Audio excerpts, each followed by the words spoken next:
Assalamualaikum warahmatullahi wabarakatuh. Pada kesempatan ini saya Nurul Watoni Dinul Qoyimah, calon guru penggerak Banyuwangi 4, angkatan 3, ingin memberikan ulasan mengenai pendidikan menurut pemikiran Ki Hajar Dewantara.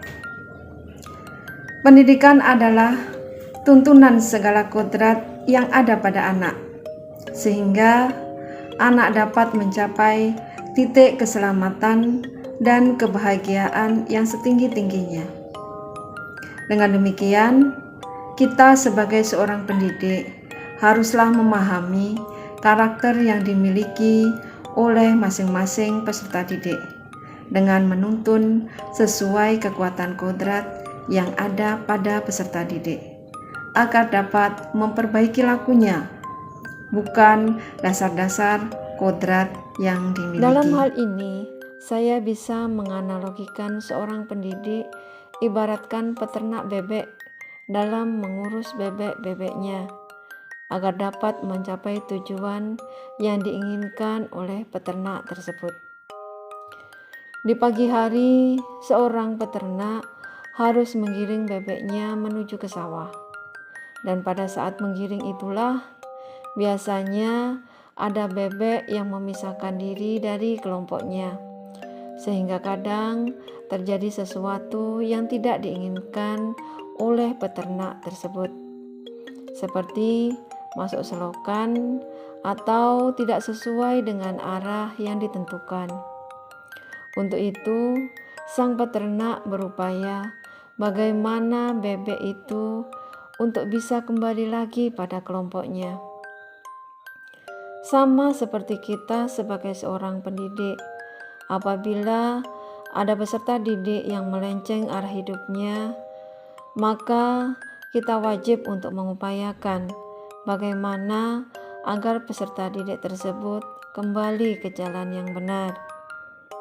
Kemudian, saat sampai pada tujuan, bebek-bebek tersebut dibiarkan mencari makan sendiri sesuai dengan kemampuannya masing-masing.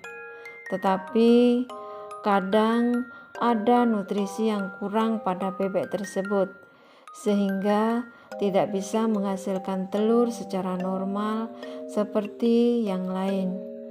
Untuk itu, seorang peternak harus memiliki berbagai cara dan harus sabar dalam mengurusnya, sehingga menghasilkan telur sesuai dengan yang diharapkan. Sama halnya dengan pendidik, dalam kegiatan proses belajar mengajar di kelas, ada berbagai macam karakter yang dimiliki oleh peserta didik. Kita sebagai seorang pendidik juga harus memiliki banyak cara, bersabar dan ikhlas untuk dapat menghasilkan generasi atau peserta didik yang baik sesuai profil pelajar Pancasila. Jadi, pendidik harus memberikan pembelajaran yang berorientasi pada kebutuhan peserta didik, sehingga dapat berkembang sesuai dengan bakat dan minatnya masing-masing.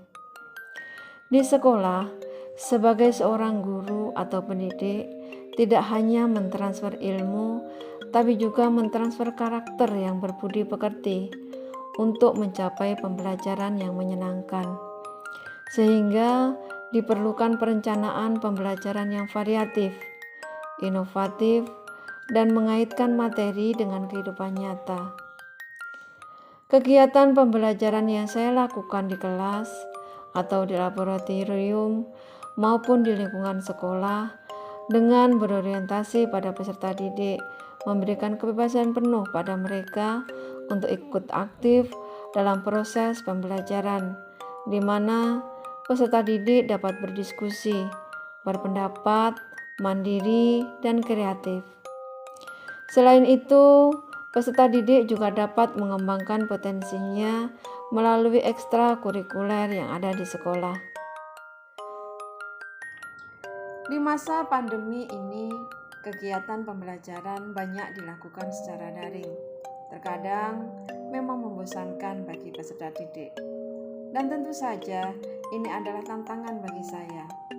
Untuk itu, saya beserta anggota MGMP dan teman-teman sejawat di sekolah berupaya bagaimana agar peserta didik dapat menikmati proses pembelajaran senyaman mungkin dengan menggunakan media pembelajaran yang lebih menarik, yaitu saya membuat video pembelajaran sendiri atau dengan media pembelajaran yang dapat dilakukan siswa secara mandiri atau bahkan dengan menggunakan model-model permainan sehingga membuat peserta didik selalu mempunyai rasa ingin tahu yang tinggi. Demikian demonstrasi kontekstual dari saya, semoga bisa bermanfaat dan terima kasih. Assalamualaikum warahmatullahi